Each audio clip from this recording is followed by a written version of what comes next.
تو اس کا مطلب ہے کہ جو مادہ ہے وہی حقیقت ہے، اور اسی وجہ سے جو مغرب کا تربیت یافتہ انسان ہے تو وہ مادہ پرستی کا شکار ہے، اور خود شناسی یعنی اپنے باطن کو سمجھنا اور خدا شناسی سے وہ ہر طرح سے دور ہے، کیونکہ یہ وہ چیزیں ہیں جو حواس و تعقل کے دائرے سے باہر ہیں۔ جب وہ حواس و تعقل کے دائرے سے باہر ہے تو پھر وہ ان کے پیچھے پڑتا ہی نہیں ہے اور ان کو غیر اہم سمجھتا ہے۔ اسی طریقے سے اگر ہم دیکھیں کہ مغرب نے کس طریقے سے اپنے نظام کو اور انسانوں کو اپنے پیراڈائم میں سوچنے پر مجبور کیا، تو ہمیں ایک اور ان کی مغربی چال نظر آتی ہے، وہ ہے یورو سینٹرک ہسٹری، یعنی ہسٹری کا وہ ورژن جو مغرب ہمیں دیتا ہے۔ یعنی مغرب ہمیں یہ بتاتا ہے کہ انسانی ترقی جو شروع ہوئی ہے وہ انلائٹنمنٹ کے بعد ہوئی ہے، یعنی اس سے پہلے کی تمام صدیاں، جس کو وہ ڈارک ایجز کہتے ہیں، جو کہ انلائٹنمنٹ سے پہلے کے ادوار ہیں، ان کو وہ ڈارک ایجز کہتے ہیں، تاریخ دور کہتے ہیں، انسانیت کے لیے تاریخ دور۔ اور اپنی زمانے کو جہاں سے ان کے علوم شروع ہوئے اور ان کے علوم رائج ہونا شروع ہوئے، اس کو وہ دور جدید کو وہ انلائٹنمنٹ یعنی روشن خیالی کا دور کہتے ہیں، روشن دور کہتے ہیں۔ تو اس سے دراصل پوری دنیا کو یہ پیغام دینا مقصود ہے کہ اصل ترقی کی شروعات جو ہے وہ مغرب سے ہوئی ہے، اور اس سے پہلے جو کچھ بھی تھا وہ ترقی نہیں تھی، وہ صرف اندھیرا تھا، لیکن یہ تھا۔ تو جب ایک مغربی تعلیم پڑھ کر ایک انسان نکلتا ہے تو یہ سمجھتا ہے کہ حقیقی ترقی جو ہے وہ اس کا محور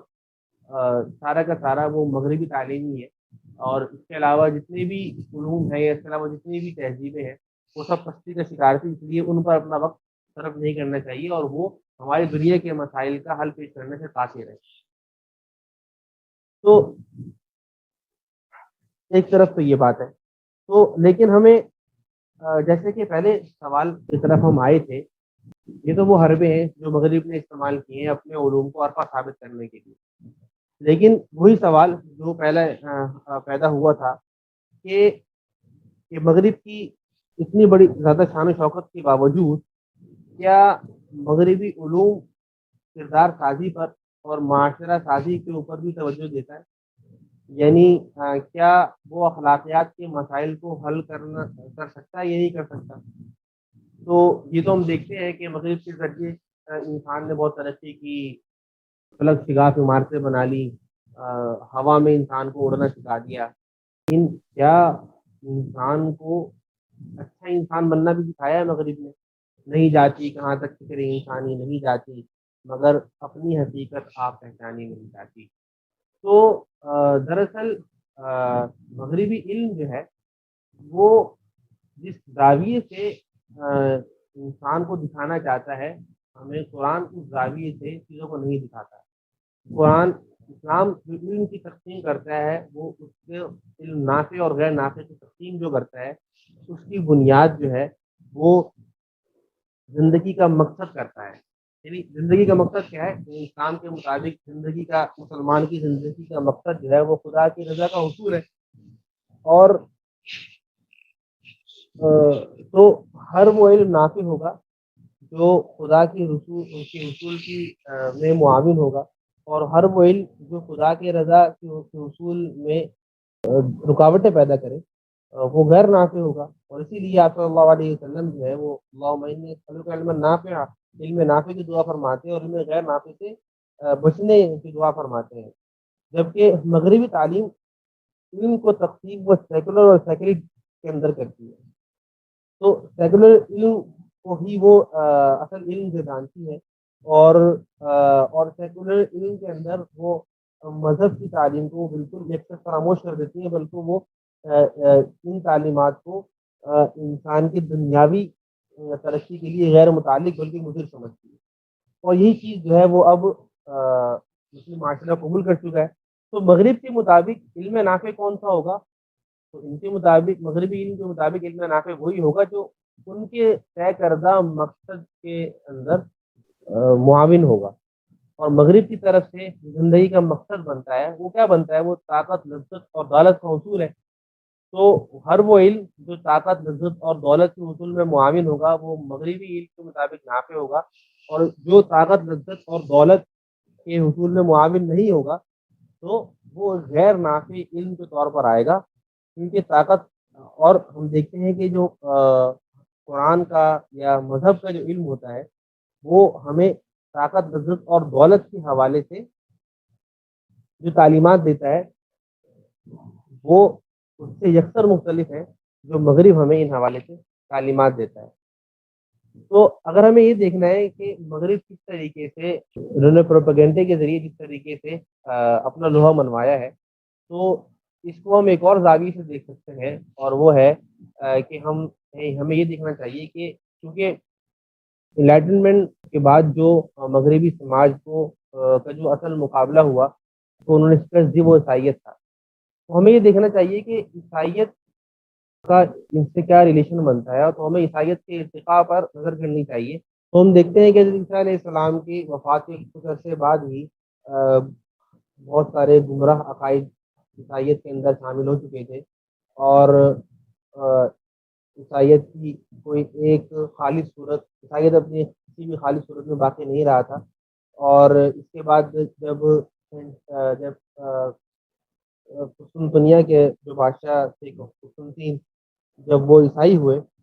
اور انہوں نے جب دیکھا کہ بھائی یہ عیسائی عقائد کے معاملے میں اتنے زیادہ منزلک مسائل موجود ہیں، تو انہوں نے کونسل آف نائسیا تشکیل دی، اور کا مقصد یہی تھا کہ وہ تمام عیسائیت کو کسی ایک متفقہ عقیدے پر اور کسی ایک تشریح کے اوپر متفق کریں۔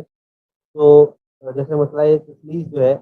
جس کے اندر ہم خدا کو ایک بھی مانتے ہیں اور تین بھی مانتے ہیں، تو اس کونسل کا کام یہی تھا کہ وہ اس قسم کے مسائل کا کوئی ایک حل پیش کرے جو تمام کے تمام امت عیسائی امت کے اندر نافذ کیے جا سکے۔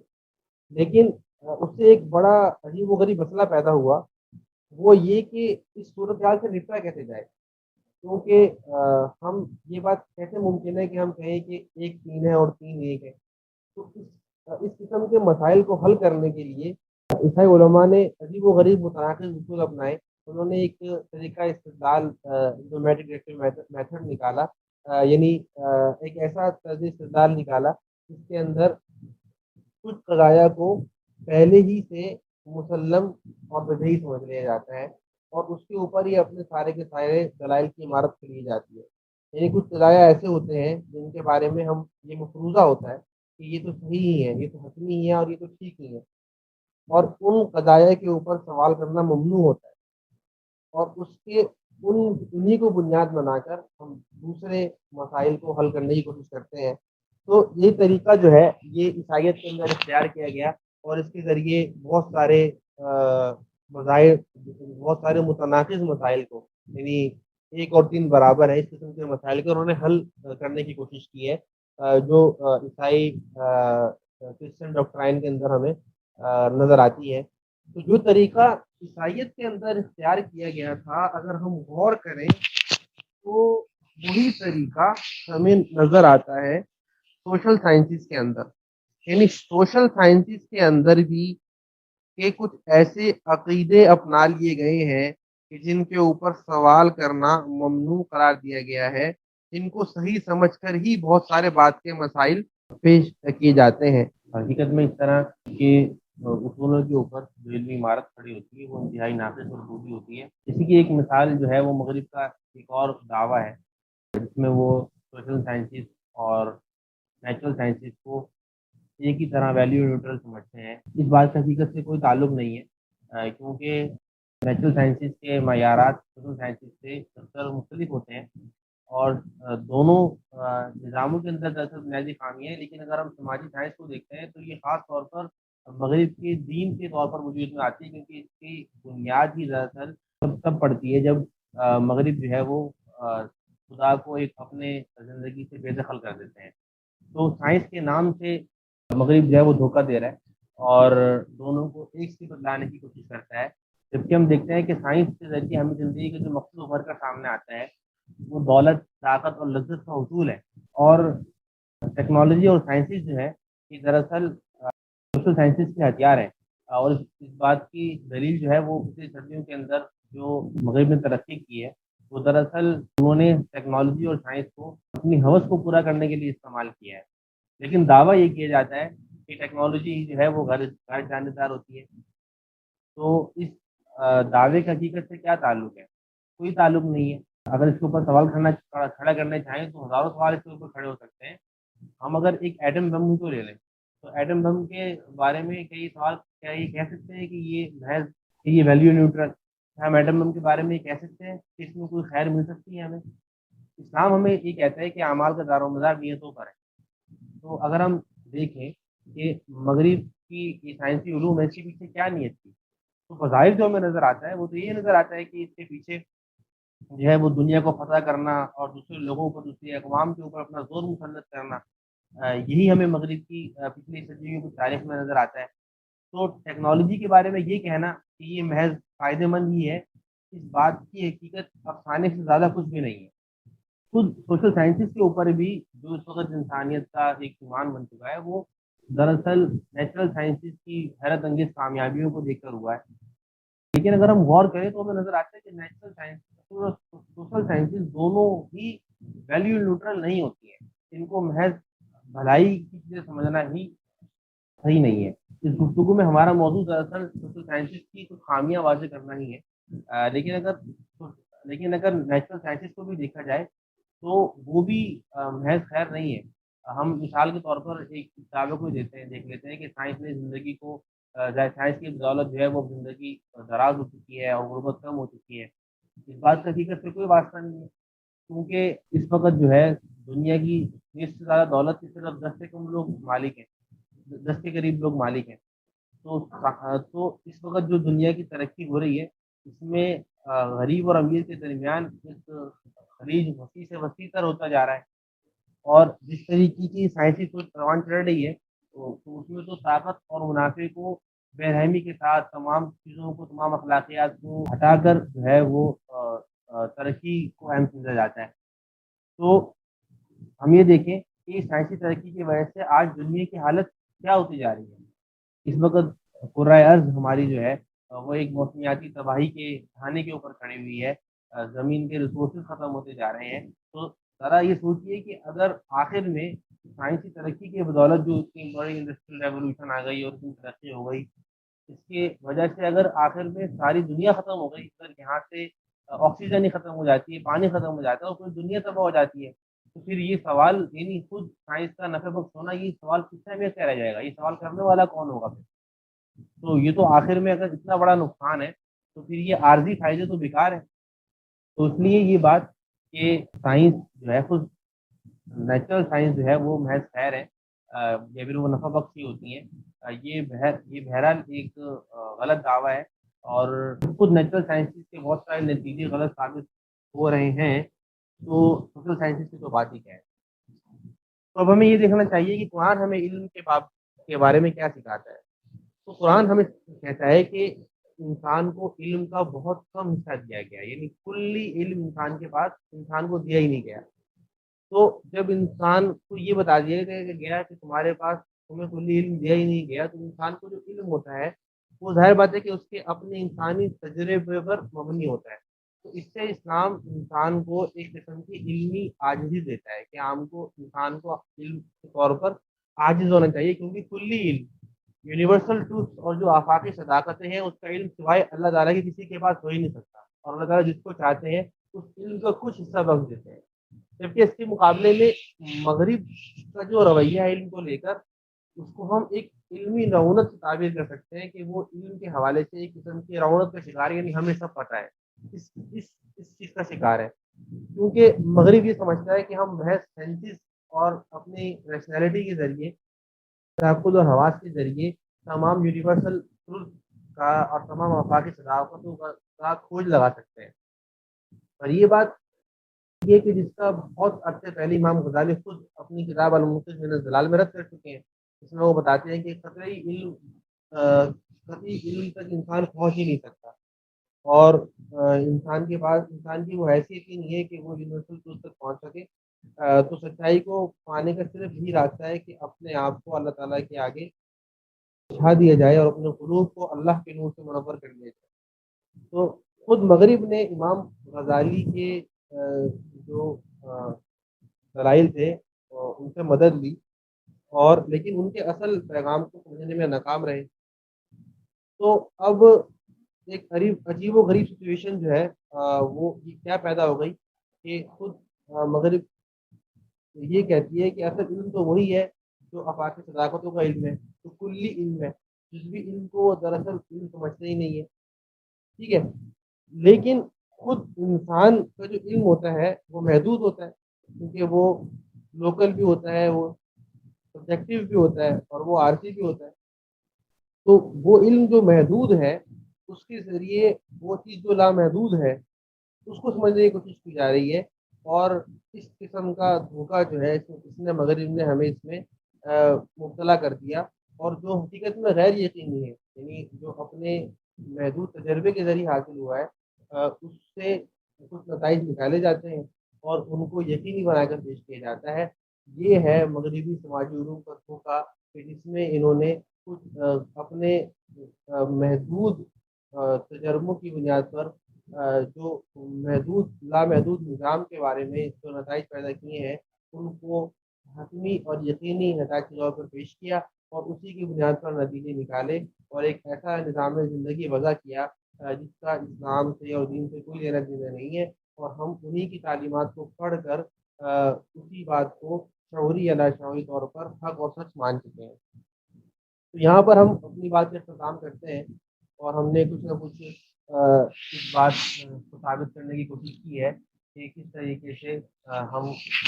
انسانیت جو ہے وہ مغربی علوم سے متاثر ہے، اور ان پر ایک طرح کا ایمان لا چکی ہے۔ تو اب آخر میں ایک بات کر کے ہم اپنی گفتگو ختم کرتے ہیں، وہ یہ کہ اس وقت تمام لوگوں کو یہ بات معلوم ہے، تمام مسلمانوں کو، کہ اس وقت امت زبحالی کا شکار ہے، اور سب چاہتے ہیں کہ امت اس تنزلی سے، اس انحداد سے نکلے۔ تو ہم سمجھتے ہیں کہ اگر امت کو اور اور اس مسئلے کو حل کرنے کے لیے مختلف درج ذیل رکھنے والے حضرات مختلف طریقے سے سوچ رہے ہیں، ہم سمجھتے ہیں کہ اگر ہمیں واقعی اپنے اگر ہمیں واقعی اور حقیقی طور پر اس تنزل سے نکلنا ہے، تو ہم مسلمانوں کو اپنی توجہ مغربی علوم سے ہٹا کر قرآن و سنت کی طرف پھیرنی ہوگی، اور قرآن و حدیث کو مغرب کی پیش کردہ تمام آلائشوں سے پاک کرنا ہوگا، اور قرآن اور حدیث کو ویسے ہی سمجھنا ہوگا جیسے وہ ہیں، نہ کہ ان کو ماڈرن ایجوکیشن کے تناظر میں سمجھنے کا جو زاویہ ہے وہ بالکل غلط ہے۔ اور ہمیں مغربی علوم کے دھوکے سے نکلنا ہوگا، اور اپنی ہمتیں اور طاقتیں قرآن اور حدیث کو سمجھنے اور اس کے علوم کو سمجھنے اور ان کو آگے پھیلانے میں صرف کرنی ہوں گی، تاکہ ہم قرآن و سنت پر اپنے معاشرے کو تشکیل دے سکیں، حقیقی قرآن و سنت کے اوپر۔ تو لیکن ظاہر ہے کہ اس کے لیے ہمیں دو مرحلوں پر کام کرنا ہوگا۔ پہلے مرحلے میں ہم کہ مغربی علوم نے جو انسانیت کو کے لیے جو وہ نقصان دہ ہے، اس نے کتنا زہر انسانوں کے خون میں ڈال دیا ہے، اس معاملے کو ہمیں حقیقت میں دنیا کے سامنے لے کے آنا ہوگا، تاکہ لوگوں کو پتہ چل سکے کہ اپنا وہ وقت اس چیز میں لگا رہے ہیں وہ دراصل ان کے لیے زہر قاتل ہے۔ اور جب یہ مرحلہ ہو جائے گا تو دوسرا مرحلہ وہ آئے گا جب ہم مغربی علوم کے مقابلے میں اپنے روایتی علوم کو ان سے بھی زیادہ بہتر انداز میں پیش کر سکیں، اور ان کے مقابلے میں ایک بلند و بالا عمارت روایتی علوم کی کھڑی کر سکیں۔ اس گفتگو میں تھوڑا بہت کام پہلے مرحلے کی کرنے کی کوشش کی گئی ہے، اور دوسرے مرحلے کے بارے میں ہمیں کیا کیا جائے اس بارے میں انشاءاللہ آخر میں گفتگو کی جائے گی۔ دعا ہے کہ اللہ تعالیٰ جو کچھ ہم نے پڑھا سنا اس پر عمل کرنے کی توفیق دے۔ وآخر دعوانا الحمد للہ رب العالمین۔ جزاکم اللہ خیرا۔